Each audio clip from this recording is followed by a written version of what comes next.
Good morning everyone. तो last class में हमने हमारे जो डेमोन्स्ट्रेटिव, पॉजेसिव और डिस्ट्रीब्यूटिव कर लिए थे। आज हम हमारा करेंगे। कौन कौन से कर लिए हमने? आर्टिकल्स हमने कर लिए हैं। आर्टिकल्स के बाद हमने किए थे डेमोन्स्ट्रेटिव। डेमोन्स्ट्रेटिव के बाद हमने किए पॉजेसिव और पॉजेसिव के बाद हमने किए थे डिस्ट्रीब्यूटिव। आज हम करेंगे क्वांटिफायर्स। कौन से करेंगे? क्वांटिफायर्स।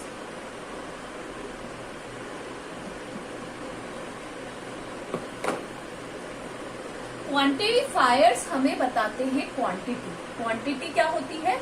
मात्रा। किसी भी नाउन या प्रोनाउन की जो मात्रा होती है उसके बारे में हमें कौन बताता है? क्वांटिफायर्स बताते हैं। कौन बताता है? क्वांटिफायर्स बताते हैं। तो क्वांटिफायर्स का मतलब होता है मात्रा। क्वांटिफायर्स में सबसे पहले आता है अ लिटिल। अ लिटिल होता है न के बराबर। न के बराबर। अ लिटिल क्या होता है? न के बराबर। It is used before. किसके पहले यूज आता है? Before uncountable nouns. किसके आगे आता है? अनकाउंटेबल नाउन्स के आगे। And less in amount, very less in amount, बहुत ही कम मात्रा, मतलब बिल्कुल न के बराबर जो मात्रा होती है उसके लिए। I had very little time. Example क्या है इसका? I had very little time. मेरे पास क्या है? बहुत कम टाइम। आया समझ में? दूसरा है आपका अ लिटिल। अ लिटिल में क्या करते हैं? थोड़ा। अ लिटिल मतलब थोड़ा। यही सेम होता है इसका भी। यूज बिफोर किससे पहले यूज में आता है? Use before uncountable noun. जो लिटिल है, अनकाउंटेबल कौन कौन से हो गए? जिन्हें हम गिन नहीं सकते। Uncountable noun and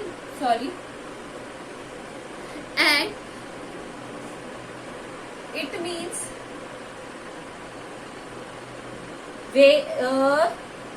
less amount. It means less amount मतलब कम अमाउंट। यहां तो बिल्कुल न के बराबर था, यहां कम। For example, there is a little water in the jug. Water in the jug. कितना पानी है? बहुत कम। कितना है? बहुत कम। मतलब यहां तो बिल्कुल ही नहीं था, बट यहाँ पे क्या है? थोड़ा। ठीक है। और थर्ड है हमारा द लिटिल। द लिटिल हो गया थोड़े से ज्यादा। इसका भी यूज होता है अनकाउंटेबल नाउन के आगे। इसका मतलब होता है थोड़ा सा ज्यादा, मतलब थोड़े से हल्का सा ज्यादा। The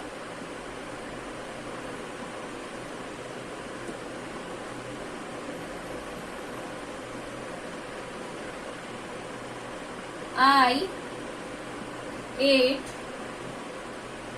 the little food you gave me। इन तीनों का यूज आता है अनकाउंटेबल, जिन्हें हम काउंट नहीं कर सकते हैं। तो न के बराबर, थोड़ा और थोड़े से ज्यादा। ठीक है, इसको लिख लीजिए आप फटाफट से।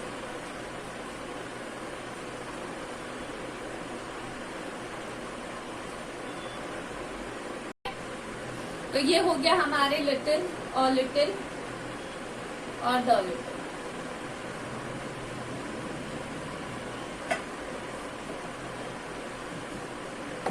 इसके बाद आता है हमारा फ्यू। फ्यू का भी उसी तरीके से होता है, फ्यू और द फ्यू। ठीक है। न के बराबर, थोड़ा, थोड़े से ज्यादा। अब फ्यू और लिटिल में क्या अंतर होता है? जो फ्यू है वो यूज आता है काउंटेबल नाउन्स के साथ। किसके साथ? काउंटेबल नाउन्स के साथ, जिन्हें हम क्या कर सकते हैं? गिन सकते हैं। उन संज्ञाओं के साथ जिन्हें हम क्या कर सकते हैं? गिन सकते हैं। For example, there is few men in the park. क्या है? few men in the park. ये हो गया very less, ये हो गया less, और लास्ट में क्या जाएगा? क्या आएगा लास्ट में?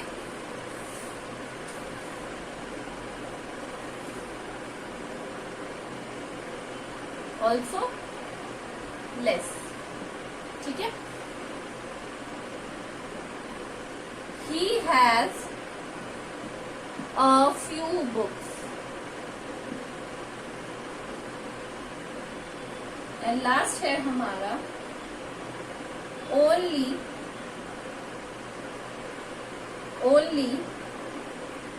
चलिए दूसरा एग्जाम्पल देखते हैं.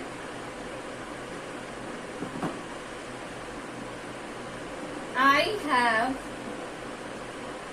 already read the few books I have. दो द फ्यू. ठीक है. ये हो गया फ्यू आपका, ये फ्यू और ये द फ्यू. थोड़ा न के बराबर, थोड़ा थोड़े से ज्यादा. ठीक है. इसको जल्दी से नोट डाउन कर लीजिए.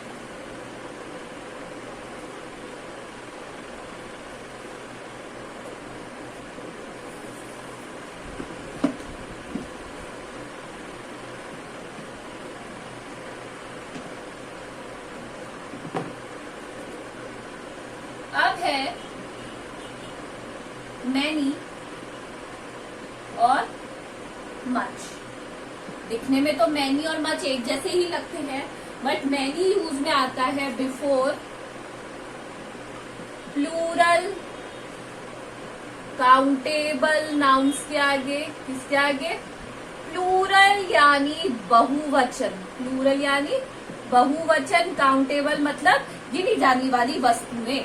तो क्या आएगा यहाँ पर कि जो मैनी का यूज है वो कहाँ आता है?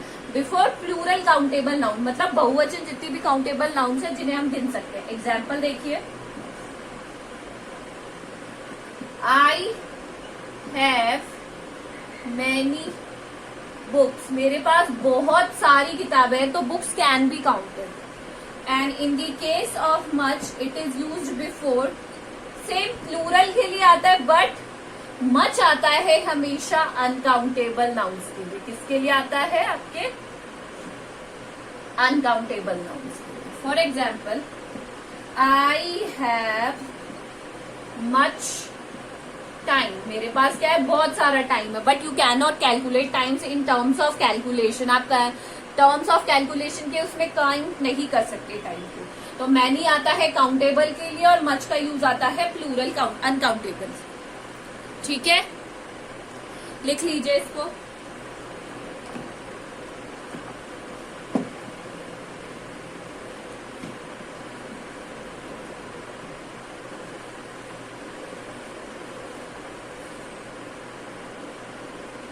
अब अगला है आपका सम यानी कुछ या फिर कोई.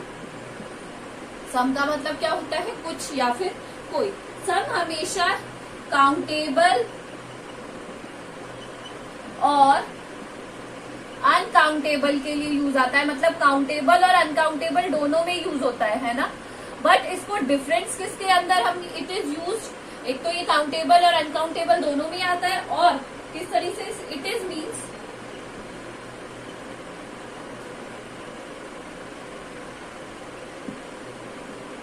टू एक्सप्रेस ऑफर, या फिर किसी को कोई रिक्वेस्ट करने के काम आता है. ऑफर या फिर रिक्वेस्ट करने के लिए. For example, would you like to have some tea. ठीक है.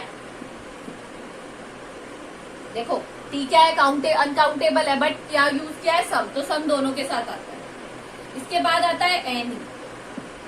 एनी का हमेशा किसमें यूज किया जाता है? नेगेटिव और इंटेरोगेटिव सेंटेंसेस में ही किया जाता है एनी का यूज. पॉजिटिव सेंटेंस में यानी एफर्मेटिव सेंटेंस में एनी का यूज कभी नहीं होता है. For example, I didn't do any work, ठीक है, मैंने कोई काम नहीं किया। Are there hardly any pens, question mark. Any हमेशा है ना नेगेटिव सेंस में आता है, पॉजिटिव सेंटेंस में सम आता है, right. Okay, just note it down everyone.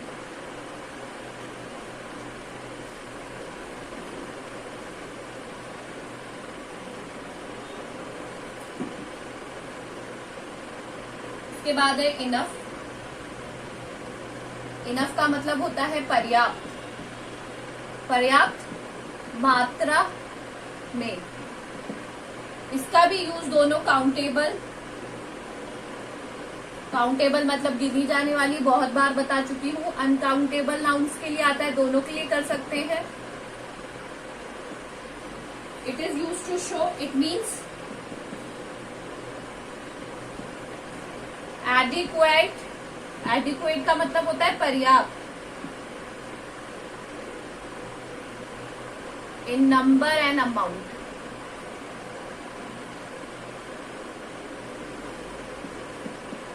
I had enough time, ठीक है, I had enough, no, तो दोनों का यूज हमने एक साथ कर दिया।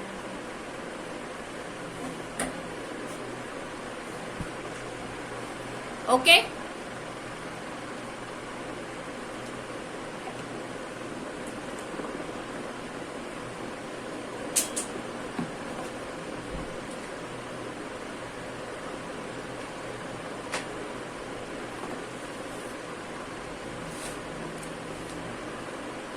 ये हो गया हमारा इनफ। चलिए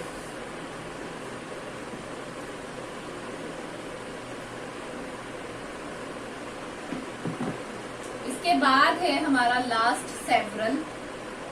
सेवरल का मतलब होता है अनेक, अनेक यानी बहुत सारा। And it is use for more than two, more than two nouns और थिंग्स के लिए। She has several dresses. She has several dresses. ये हो गया हमारा क्वांटिफायर्स पूरा। क्वांटिफायर्स के बाद आता है आपका नंबर। क्वांटिफायर्स हमारा पूरा हो गया नंबर। अब नंबर में आता है, नंबर दो तरीके से होता है। एक तो होता है डेफिनेट नंबर, क्या हो गया, ये क्वांटिफायर का पार्ट नहीं है। नंबर जो हमारा अगला है 6 नंबर का, 5 था quantifier, 6 definite number and indefinite number. Definite number and indefinite number. Definite number कौन कौन से होते हैं, जैसे 1, 2, फर्स्ट, सेकंड, ये क्या होते हैं, डेफिनेट होते हैं, एक्यूरेट होते हैं, है ना। बट इनडेफिनेट नंबर कौन कौन से होते हैं, अ लॉट ऑफ, मैनी, है ना, प्लेंटी ऑफ, और अ फ्यू, ठीक है, एक्सेट्रा। तो यानी डेफिनेट नंबर हमारे पास होता है कि चलो एक आदमी की बात हो रही है तो एक के लिए, और 2, 3, 4 ये सारे क्या होते हैं, डेफिनेट नंबर होते हैं। बट इनडेफिनेट नंबर में हमारे पास सिर्फ नंबर होता है, जैसे अ लॉट ऑफ, बहुत सारे। अब कितने, एक है, एक तो नहीं होगा, 2 है, 2 से ज्यादा है, तो ये आते हैं नंबर्स के अंदर। तो हमारा डिटर्मिनर टॉपिक कंप्लीट हो गया है। ये सारा आप कॉपी में कर लीजिएगा। That's all for today, thanks.